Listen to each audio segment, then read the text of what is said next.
நமஸ்காரம். மகாபாரதத்தில் சாந்தி பருவத்தில் மோட்ச தர்மத்தை சேவித்துக் கொண்டிருக்கின்றோம்.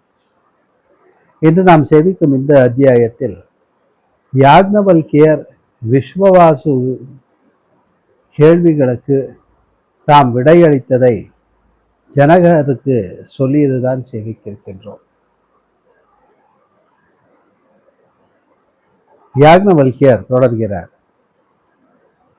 ஜனகா, அவ்யக்தத்தில் இருக்கிறதும் பரமமுமான ஒன்றை நீ என்னிடம் கேட்டாய். பரமமும் ரகசியமான இந்த கேள்வியை ஜாக்கிரதையுடன் கேள். இந்த உலகில் ரிஷிகளுக்குரிய விதியுடன் சஞ்சரிக்கிறவனும் குருவினால் அவமதிக்கப்பட்டவனுமான நான் ஆதித்யனிடமிருந்தும் யஜுசுகளை அடைந்தேன். நான் தாபத்தையே சீலமாக உடைய தேவரை பெரிய தவத்தினால் ஆராதித்தேன்.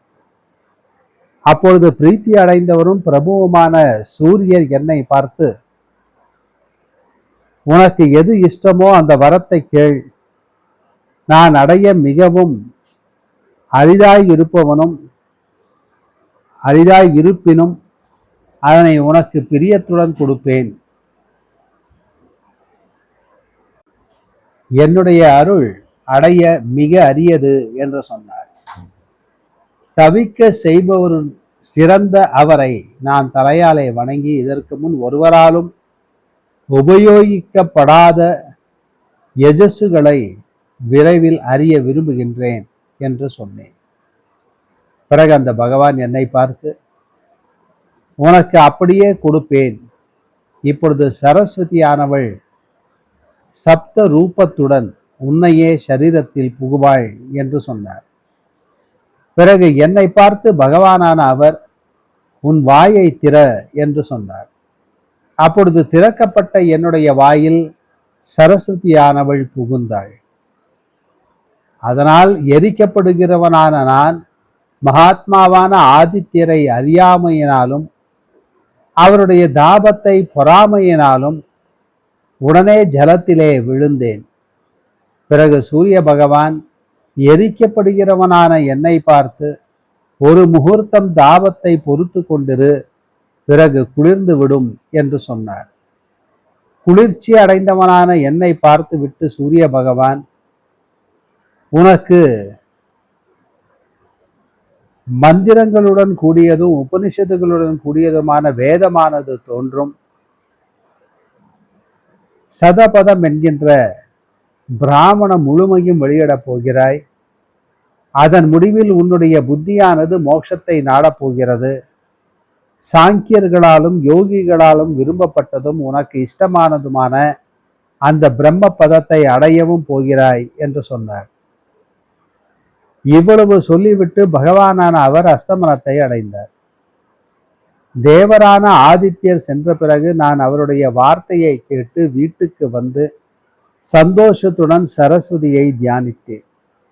அப்பொழுது எனக்கு அதிமங்களையும் உயிரெழுத்து மெய்யெழுத்துக்களால் அலங்கரிக்கப்பட்டவளுமான சரஸ்வதி தேவியானவள் ஓம்காரத்தை முன்னதாக செய்து கொண்டு வெளிப்பட்டாள். உடனே நான் சரஸ்வதிக்கு விதிப்படி அர்க்கியத்தை அளித்தேன். சிறந்த முயற்சியை செய்து அந்த சரஸ்வதியையே முக்கிய ஆதாரமாக கொண்டு உட்கார்ந்திருந்தேன். பிறகு மிக்க சந்தோஷத்துடன் உபனிஷத்துகளோடும் சுருக்கமான வாக்கியங்களோடும் சேஷ வாக்கியங்களோடும் கூடின சதபத முழுமையும் செய்தேன். சிஷ்யர்களுடன் கூடினவரும் மகாத்மாவுமான மாமாவினுடைய விரோதத்திற்காக சிறந்தவர்களான 100 சிஷ்யர்களுக்கு அத்தியனம் செய்வித்து, பிறகு கிரணங்களோடு கூடின சூரியன் போன்ற சிஷ்யர்களுடன் கூடின என்னாலே மகாத்மாவான உன்னுடைய பிதாவின் யாகமானது வியாபிக்கப்பட்டது. பிறகு மாத்துலரோடு கலகம் ஏற்பட அவரை சேர்ந்த தேவலர் பார்த்திருக்கையில் என்னுடைய வேத தட்சிணையின் நிமித்தம் பாதி பணத்தை அபகரித்தேன். பிறகு நான் அதனால் சுமந்துவினாலும் பைலராலும் ஜைமினியினாலும் உன்னுடைய பிதாவினாலும் முனிவர்களாலும் வெகுமானிக்கப்பட்டேன். என்னால் சூரியனிடமிருந்து 15 எஜுசுகள் அடையப்பட்டன. அப்படியே சூத்தராலே இந்த வேதத்திற்குரிய புராணம் தெரிந்து கொள்ளப்பட்டது. இந்த காரணத்தை கொண்டு ஆதித்யருடைய பிரபாவத்தாலும் சரஸ்வதி தேவியை முன்னிட்டும் நான் சதபத பிராமணத்தை செய்ய தொடங்கினேன். என்னால் புதிதான இது செய்யவும் பட்டது. அப்படியே இஷ்டமான மார்க்கப்படி அது கொடுக்கப்பட்டது. சிஷ்யர்கள் எல்லோரும் சூத்ர வர்க்கங்களோடு கூடின சதபத முழுமையும் உபதேசிக்கப்பட்டார்கள். எல்லா சிஷ்யர்களும் பரிசுத்தர்களாயும் மிகுந்த சந்தோஷமடைந்தவர்களாகவும் சென்றார்கள். சூரியர்களால் உபதேசிக்கப்பட்ட 15 சாக்கைகளான இந்த வித்தைகளை இஷ்டப்படி நிலைக்க செய்துவிட்டு அதன் பிறகு பொருளை சிந்தித்தேன். இதில் பிராமணர்களுக்கு ஹிதமும் சத்தியமுமாய் உள்ளது எது,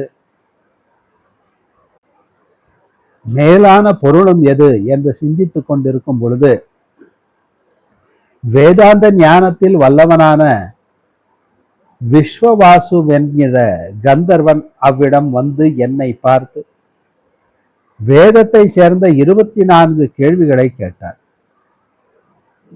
அப்பொழுது மனனம் என்கிற யுக்தி விஷயமாய் 25வது கேள்வியை கேட்டார். விஸ்வவாசு அதாவது விஸ்வம் புருஷன், பிரகிருதி, மித்திரன், வருணன், ஞானம், ஞேயம், ஞன், அக்ஞன், கம், தபஸ், அதபஸ், சூர்யாதி சூரியர்கள், வித்யா வித்தைகள், வேத்யா வேத்யம், சலம் அச்சலம், அவ்யயம் அக்ஷரம், சேம்யம் ஆகிய இவற்றை பற்றி மிகவும் சிறந்த கேள்வியை கேட்டார். பிறகு கந்தர்வ சிரேஷ்டனான அரசனை பார்த்து நான், நீ கிரமமாக அர்த்தமுள்ளதும் உத்தமவுமான கேள்வியை கேட்டாய். ஒரு முகூர்த்த காலம் இருக்க வேண்டும், இதை பற்றி ஆலோசிக்கின்றேன் என்று சொன்னேன். அந்த கந்தர்வன் ஆகட்டும் என்று சொல்லிவிட்டு மௌனமாயிருந்தார். பிறகு மறுபடியும் நான் சரஸ்வதி தேவியை தியானித்தேன். என்னுடைய மனத்தினாலே அந்த கேள்வியானது தயிரிலிருந்து நெய் போல எடுக்கப்பட்டது. அப்பொழுது உபனிஷதையும் பரிசேஷம் என்கின்ற மிச்ச வாக்கியத்தையும் மனத்தாலே ஆராய்ந்தேன். சிறந்த யுக்தி ரூபமான வித்தையை பார்த்துவிட்டு மோட்சத்திற்கு நன்மையும் 25வதான ஆத்மாவை அடைந்தவனான நான் உனக்கு சொல்லியதும் வேதம், வார்த்தை, தண்ட நீதி இவைகளை அபேட்சித்து 4வதுமாய் இருக்கிற இந்த வித்தையை சொன்னேன். பிறகு உடனே நான் விஸ்வவாசு என்கின்ற கந்தர்வராஜனை பார்த்து, நீ என்னிடம் இப்பொழுது கேட்ட கேள்வியை சொல்லுகின்றேன் கேள். நீ கேட்ட விஸ்வம் என்பதில் விஸ்வத்தை பரமாயும் சென்றதும் இனி வருவதுமான சம்சார பயத்தை செய்கிறதாயும் குணங்களை செய்கிறபடியால் 3 குணங்கள் உடையதுமாய் உள்ள அவ்யக்தமாக அறிய வேண்டும். அவிஸ்வம் நிஷ்களான ஆத்மா விஸ்வாவிசம் என்கின்ற இரட்டையானது இப்படியே காணப்படுகிறது. அவ்யக்தத்தை பிரகிருதி என்றும் நிர்குணத்தை புருஷன் என்றும் சொல்லுகிறார்கள். வர்ணனை பிரகிருதியாகவும் மித்திரனை புருஷனாகவும் ஞானத்தை பிரகிருதியாகவும் ஞேயத்தை புருஷனாகவும் சொல்லுகிறார்கள். அஞ்ஞானமானது அவ்யக்தம் என்று சொல்லப்பட்டது. ஞானோ நிஷ்களான சொல்லப்படுகிறான். கமன் என்றும் தபஸ் என்றும் தபஸ் என்றும் உம்மால் சொல்லப்பட்டவற்றில் இந்த புருஷன் கா என்று சொல்லப்படுகிறார். தபஸை பிரகிருதியாக சொல்லுகின்றார்கள். தபஸ் என்பவன் நிஷ்களானாக கருதப்பட்டான். சூரியம் அவ்யக்தம் என்று சொல்லப்பட்டது. அதிசூரியன் நிஷ்களன், அவ்யக்தமானது அவித்யாக சொல்லப்பட்டது. புருஷன் வித்தையாக சொல்லப்படுகிறான். அவ்யக்தம் அவேத்தியமாகவும் புருஷன் வேத்தியனாகவும் சொல்லப்படுகிறார்கள். நீ சொல்லிய சலாச்சலம் என்பதையும் என்னிடம் கேள். சிருஷ்டி பிரளயங்களுக்கு காரணமான பிரகிருதியை சலமாக சொல்லுகிறார்கள். சிருஷ்டி பிரளயங்களுக்கு கர்த்தாவாகாத புருஷன் அச்சலனாக நினைக்கப்பட்டார். இருவரும் அக்ஞர்கள், நிலை உள்ளவர்கள், இருவரும் க்ஷயம் இல்லாதவர்கள், இருவரும் ஜனனம் இல்லாதவர்கள், நாசமும் இல்லாதவர்கள் என்று ஆத்மாவின் கதியில் உறுதி உள்ளவர்கள் சொல்லுகிறார்கள். இந்த உலகில் சிலர் சிருஷ்டியில் ஜனியாததை க்ஷயமில்லாததால் அவ்யயமாக சொல்லுகிறார்கள். வித்வான்கள் இவனுக்கு க்ஷயம் இல்லை என்கிற காரணத்தால் புருஷனை அக்ஷயனாகவும் அவ்யக்தத்தை குணங்களுக்கு க்ஷயம் ஏற்படுவதால் பிரகிருதியாகவும் கர்த்தாவாய் இருப்பதால் அக்ஷயமாகவும் சொல்லுகிறார்கள். உனக்கு மோட்சத்திற்குரிய நான்காவதான இந்த ஞான வித்தை சொல்லப்பட்டது.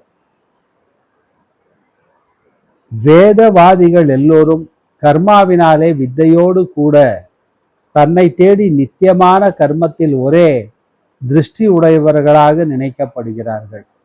இந்த பிராணிகள் இருப்பதற்கு இடமும் அவைகளால் நழுவ பெற்றதும் வேதத்தின் பொருளமான அந்த வேத்தியத்தை யார் அறியவில்லையோ அவர்கள் பிறப்பதும் இறப்பதுமாக இருக்கின்றார்கள். அங்கங்களுடனும் உபாங்கங்களுடனும் வேதத்தை அத்தியனம் செய்தும் வேதத்தால் அறிய வேண்டியதை அறியாதவன் வேதங்களாகிற சுமைகளை சுமக்கின்றவனே. இன்னும் இந்த அத்தியாயம் தொடர்கிறது. மீண்டும் நாளை சந்திப்போம். நமஸ்காரம்.